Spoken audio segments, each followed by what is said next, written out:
നമ്മളെ പൂച്ചക്കുട്ടിയും മുയലും പറ്റുന്ന രീതിയിലൊക്കെ ഓടി രക്ഷപ്പെടാൻ നോക്കിയാണേട്ടാ, പട്ടിയുടെ കയ്യിൽ പിടിയെടുക്കാതെ. പക്ഷെ എന്തൊരു ചെയ്യാൻ, രക്ഷപ്പെടാൻ പറ്റിയില്ല, പട്ടി പിടിച്ച് രണ്ടിനെ. അപ്പോൾ ഈ സ്ട്രോബെറിയുടെ ഓണർക്ക് ഭയങ്കര ദേഷ്യം വന്നു. ഇനി സ്ട്രോബെറി എന്ന് മാത്രമല്ല, എല്ലാം നശിച്ച് പോട്ടെന്ന് പറഞ്ഞാൽ എല്ലാം നശിപ്പിച്ച്. നമ്മളെ മുയലിനെ ഇങ്ങനെ പട്ടി പിടിച്ച് ഇങ്ങനെ ചവാറായി കിടക്കാനായിട്ടാ. അപ്പോഴാണ് നല്ല മഴയൊക്കെ പെയ്തപ്പോൾ ഇച്ചിരി ബോധം വന്നു. അങ്ങനെ ഒരു സ്ട്രോബെറി എടുത്ത് കഴിച്ചു നോക്കി. അപ്പോഴാണ് മുയലിന് ഭയങ്കര മാന്ത്രിക ശക്തി കിട്ടി. ആ സ്ട്രോബെറി മാജിക് സ്ട്രോബെറി ആയിരുന്നു. അപ്പം മുയലിങ്ങനെ ഭയങ്കര ഒരു ഭീമാകാരമായിട്ട് ആ ഓണറുടെ വീടും തോട്ടവും എല്ലാം നശിപ്പിച്ച്. എന്നിട്ട് മുയൽ നേരെ പോയി നോക്കിയപ്പോഴത്തേക്ക് നമ്മളെ പൂച്ചക്കുട്ടി ചത്ത് കിടക്കണം.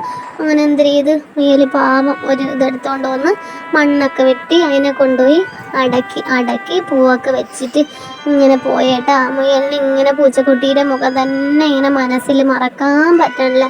അപ്പോൾ ഇത്രയുള്ള നമ്മളെ വീഡിയോ ഇഷ്ടമായിട്ടുണ്ടെങ്കിൽ സബ്സ്ക്രൈബ് ചെയ്യണം.